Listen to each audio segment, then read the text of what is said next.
Good morning, students. This math class will be, or this math lesson will be on lesson 34 on tessellations. I think it's around page 170. Yeah, it is. All right, so tessellations are patterns that cover all available space on an area. So places you'd find tessellations are like the backsplashes of bathrooms and kitchens. In my bathroom and kitchen, you have tessellations. You also see it on carpet designs or patio stones and walkways. It's really anywhere where the pattern is consistent throughout the entire area that the pattern's on. Okay, so you can have really simple tessellations, which are just a series of squares all put together. You can have more complex ones where you have triangles and then hexagons, and they're sort of intermingled with each other. You can also have more advanced ones, which are, entire shapes. I remember in grade 5 teaching you guys a lesson where we did a tessellation art where you were given a piece of paper. I think it was a quarter of a piece of paper. You had to cut it, and then you had to make them fit together, and you sort of created something using your tessellation. Tessellations can be either very large or very small. And then this math lesson is going to be mostly small ones using grid paper. I think the largest ones you'll be doing is like 10 by 10 or something like that. So nothing too huge. Um, so tessellations are when you essentially can put the pattern together and it's following the same pattern the entire time. Okay. Um, You'll see some examples of tessellations on the top of page 170. So that should give you a good sense of what there are. Now, when we're working on tessellations, we can describe how the tessellations um, are being created. Okay, so there's three words that we're gonna talk about here, and those three words are going to be translations, reflections, and rotations.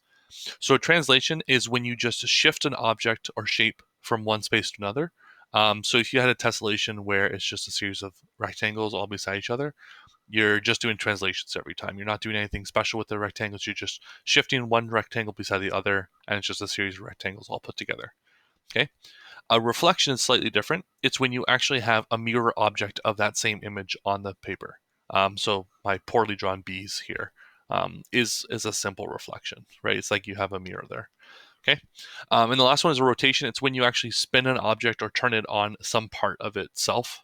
So you can see from this one another poorly drawn C, but the idea is still there. You have a rotation there. There's a point where you're rotating the actual object. Um, so tessellations are when you have patterns that follow the same routine and they fit within a given space. I would recommend on page 170 doing numbers 1, 2, 5, 7, and 10. If you want to do different ones than that, you're more than welcome to, but I find that those are the ones that get the most meat out of what we're trying to get across. Our next lesson, which we'll be doing right now, is on page, I believe, 175, 176. And this is talking about similarities and then also congruency in a sense. So you have a similarity and congruency are different. Congruency is literally an identical shape. Okay, so if you have two squares that are beside each other that are the identical size to each other, like they're the same size, they're same dimensions, everything about them is the same. That's a congruent shape. A similar shape is slightly different, which is it follows the same rules as the other object, except it's just a bigger or smaller size. Okay. You can actually test out if things are similar to each other by seeing what the proportions are like. So on this question right here, I have not perfectly drawn, but that's fine. I have a square here and I have a square here. Now these are not congruent because they're obviously not identical in size, but they are similar. And the reason I know they're similar is because every side is a 1-to-1 ratio. Okay, so this is a 1, that's a 1. So in terms of length, right? The length of this is 1, 1, 1, 1. Going around the entire angle, all of them are 1s, right? Now this one, even though it's size 2, all of the sides are the equal size, which is 2. So 2, 2, 2, 2. I can short form that and I can write that down as my 1 has a proportion of 1 to 1 from side to side. That's for A, has proportions 1 to 1. B has proportions 2 to 2. But I could simplify this because this is also written as a fraction, which is 1 to 1, 2 over 2, which is the same fraction, which is just 1 whole. Right? They also have all the same angles of 90 degrees. Therefore, these two objects are similar to each other. All squares actually are similar to each other. If a square is actually a square, then it's always similar to all other squares. Now, if we were to, how would we say that? Well, we'd say square A is similar to square B. If I were to say square A is equal to square B, that would be not correct, right? Because equals is the idea that's congruent. This is more like a similarity. Okay, so this is how you write similarities. This is how you write congruency, but these are not congruent because they're not the same size. Okay, let's look at another example. I have two triangles here that I believe are similar. They're not congruent because they're not the same size. Okay, so if you look at here, I have these. This is a size of 2. This is a length of 3. Okay, now I can start comparing them and say, okay, well, AB, these two lines to here is 2 to 3. And if I were to measure out, this would also turn into, I think it's actually a little bit longer than 3, to be honest.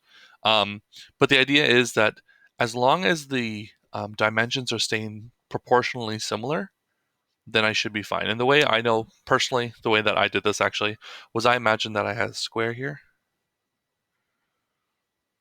And then I said, okay, well, this fits perfectly into a square. It fits in the halfway point, and then it hits the two corners. This also would fit into a square. It hits the halfway point and it hits the two corners. So I would say to myself that that's probably a good enough way for me to know this is going to be, these are two similar shapes. They're not congruent, but they have the same proportions. I don't actually know what the length of this is or the length of this. I could do the math and figure it out if I wanted to, but instead I'm just going to do it visually and say, well, because it fits into a square perfectly, and because squares are always similar to each other, as the halfway point, I know that these two things are similar. Now here I have a different example. I have an example of a rectangle. So this rectangle's dimensions are 1, 2, 1, 2, and this rectangle is 2, 3, 2, 3. Now, what I'm going to do is I first want to compare, okay, let's compare AB to EF. So AB is right here. This is a length of 2, and EF is a length of 3. Yeah? So then what are my proportions? 2 to 3, or my ratio is 2 to 3. Now, if these were similar, this same proportion would come out into my next question, but it's not, because I have a proportion of 1, which is this length, to 2. So now we're having different answers here. So this was 2 over 3 as a fraction, 2 over 3, and this is a fraction of 1 over 2, which are obviously different fractions from each other. They're not the same value. Therefore, I cannot say that these are similar to each other because the proportion is not consistent. If I wanted to draw a rectangle that was proportionate to this one, my rectangle would actually have to be, it would be 2.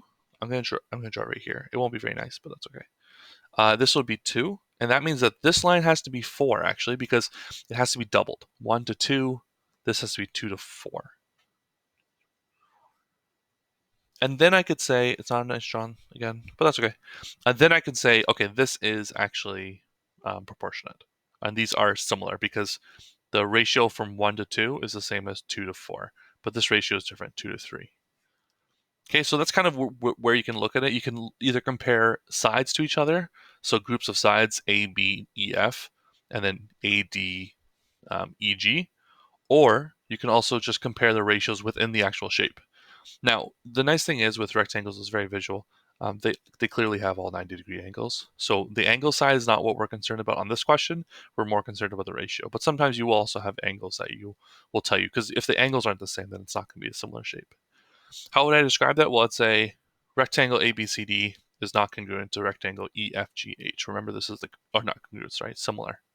Congruent would be an equal sign. It's always just maintains consistency. What questions you should do? Page 175, 176, 1, 3C, 4B, 5, 8, 10, and 14. Okay, hope this was helpful, and let me know if you have any questions.